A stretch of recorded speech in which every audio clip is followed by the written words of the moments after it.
Hi guys, how you going? It's Lisa here from Perfect Form Physio, and today I wanted to go through a very common knee problem that a lot of clients come in with called Osgood-Schlatter's disease. Now it sounds like a bit of a terrible name. It's simply named after the man who described it first.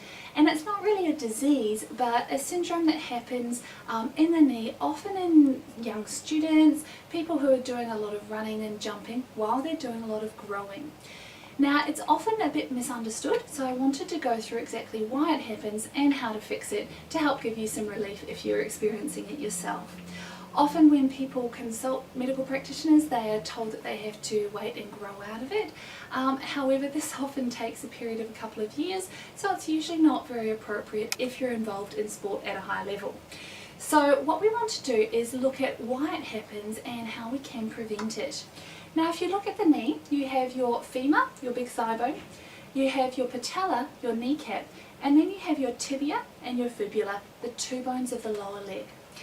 Now there's a little bit of a fault in the design of our knees in that we have our quadriceps muscles, the big bulky muscles of the front of the thigh, that come down and attach into the knee. Then we have this one tendon that comes down and attaches to the tibia right along the growth plate.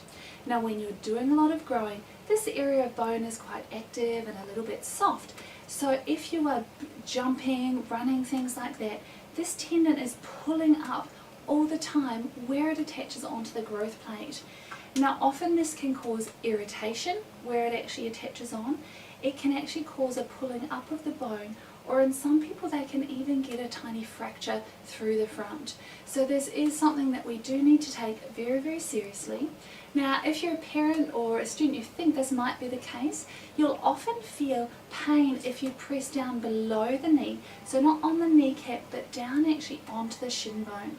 Some people find it when they kneel down, that they're having trouble actually kneeling because there's a little lump in the way, a rather painful lump. Now if this is the case, I would definitely recommend that you get it seen to as quickly as possible.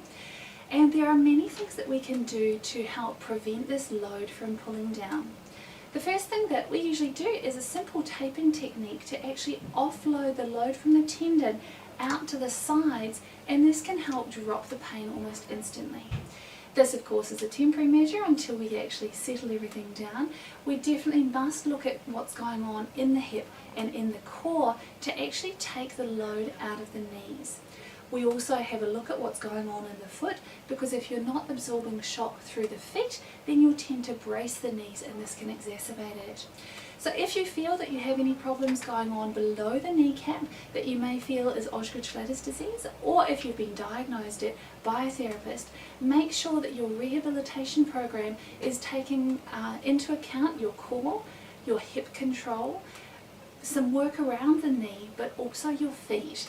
And if it's not, just ask them a couple of questions and see if you can get them to pop those things into your rehab program, because it does really accelerate your recovery and help get you back to your sport as quickly as possible. Talk to you soon.